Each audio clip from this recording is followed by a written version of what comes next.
Welcome everyone. Thank you so much for serving this week and for watching this video to prepare to lead your small group. This Sunday, we will be continuing our summer theme, Make Waves, where we will learn that what we do today can change the world around us. We will be instilling the truth that we need to make wise choices.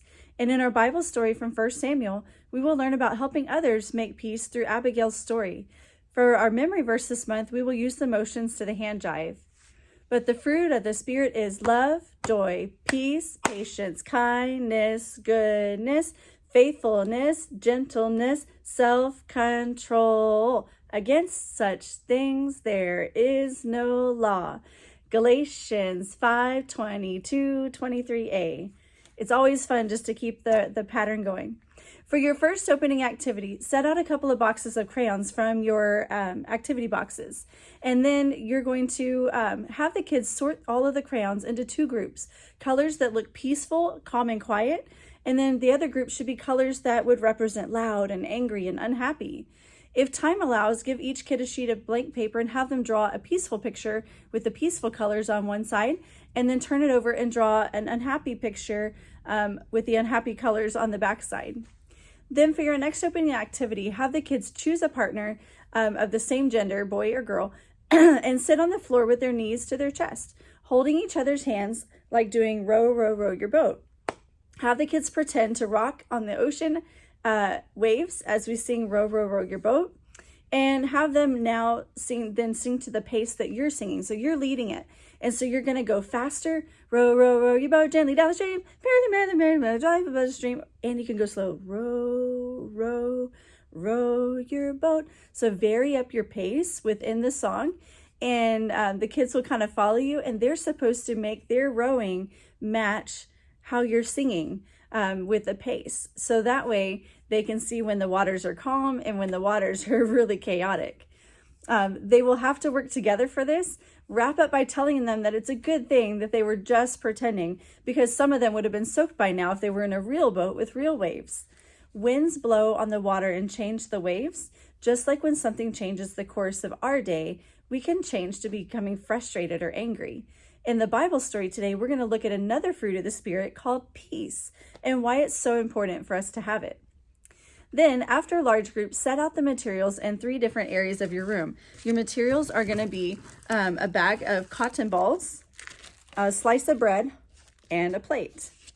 So you'll find 3 different areas in your room to put this. Tell the kids that when you read a statement about the Bible story from your leader guide, that they will go to the cotton balls if they think the statement's talking about Nabal, or to the plate if they think the statement is talking about David, or to the bag of bread if they think it was talking about Abigail. The statements are there all in your leader guide, and you can also use the script on your leader guide to help drive home the message that you can help others make peace. And when you do, you'll be sending out a wave of peace that will help others see God's love in you. For the next activity, help the kids follow the steps on the tie the knot page with the piece of rope that you give them. Now, the visuals in this was not super duper clear, so I've asked Timmy to also include a video where I found a little boy that's demonstrating the same exact knot tying strategy, but he's using a stuffed snake to do that. Same thing as the rope, so you can practice tying that knot and helping your group tie them. So the main kid in the story that you're going to read on here, each of these steps, so you're going to say step number 1, and you'll show them what to do, and you'll read about the story. And the main kid on the story is not being a peacemaker. You're going to guide the kids to add a knot to their rope. So it says at the end, is Grant being a peacemaker? And if he's not, you'll help the kids finish tying and making a knot. Then you go on to reading the next one. And see if Aisha is being a peacemaker, and then see if Fiona is being a peacemaker, and lastly, if Jamar is being a peacemaker. So for each of those, if the kid in the story is being a peacemaker, have them untie one of their knots. So if they're not being a peacemaker, you tie a knot, and if they are being a peacemaker in the story, you'll want to untie it. So this is where it's important to tell the kids they're going to make the knot, but they don't want to pull it super tight so that they couldn't get it undone, because we want to make sure that they're still able to get it undone for those times where they're asked to. Then Use the script on your leader guide to wrap up the activity, reminding the kids that the Holy Spirit has given us peace, and we can help others make peace too. Next, you're going to tape down the hopscotch letters of peace that are included in your packet in a 1-2-1-2-1 pattern, just like hopscotch. You're going to review the memory verse, having the kids echo you in all the fruits when you get to that part. And then you're going to read the memory verse again, but this time stop on one of the fruits randomly. The first kid in line will toss the beanbag that's included in your pack. Will toss the beanbag, just like doing to that letter of the fruit. So maybe you said the verse, but the fruit of the Spirit is love, joy, peace, and you paused on that one. So that kid will then try and toss the beanbag to the letter P for peace.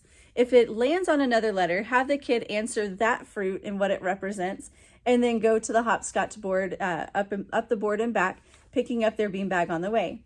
So they may get it on the letter that they're assigned, or it may be a different letter. Either way, we want them to say what that letter represents, if it's love, joy, peace, patience, kindness, goodness, faithfulness, or gentleness, or self-control, and then they can practice doing the hopscotch back and forth.